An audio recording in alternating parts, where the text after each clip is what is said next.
அந்துலேனி கதா 1976 பிப்ரவரி 27 வெளியான தெலுங்கு படம். ரஜினி சார், ஜெயபிரதா, படாபட் ஜெயலட்சுமி, ஸ்ரீபிரியா நடிச்ச இந்த படத்துல கமல் சார் கேமியோ ரோல் பண்ணிருப்பாரு. ஆக்சுவலா 1974ல பாலச்சந்தர் சார் எடுத்த அவள் ஒரு தொடர்கதை படத்தோட கதை தான். அதத்தான் அவரே ரீமேக் பண்ணிருப்பாரு. ரஜினி சார் முதலா ஒரு முக்கியமான கதாபாத்திரத்துல தோன்றிய படமும் இதுதான். ஜெயபிரதாவோட குடும்பம் ரொம்ப வறுமையில கஷ்டப்படுற ஒரு பெரிய குடும்பம்.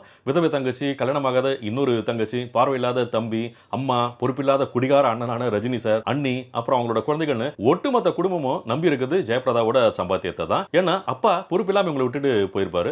ஜெயபிரதா இதனால தன்னை விரும்பினவரை கூட ஏத்துக்காம கல்யாணமே பண்ணிக்காம குடும்பத்துக்காக தியாகம் பண்ணிட்டே இருப்பாங்க. ஒரு கட்டத்துல அண்ணனால குடும்ப பொறுப்புகளை ஏத்துக்க முடியுங்கிற நம்பிக்கை லேசா வரும்.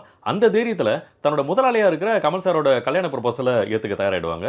ஆனா பாலச்சந்தர் சார் வழக்கம் போல அவரோட ஸ்டைல்ல ஒரு பெரிய திருப்பத்தை ஏற்படுத்திடுவாரு. கடைசியில என்ன ஆச்சுங்கிறது தான் கதை. குடும்பத்துக்காக தன்னோட வாழ்க்கையை தியாகம் செய்யற ஒரு பெண்ணோட கதையில பொறுப்பில்லாத குடிகார அண்ணனா ரஜினி சார் ஒவ்வொரு காட்சியிலையும் அவ்வளவு அற்புதமா நடிச்சிருப்பாரு.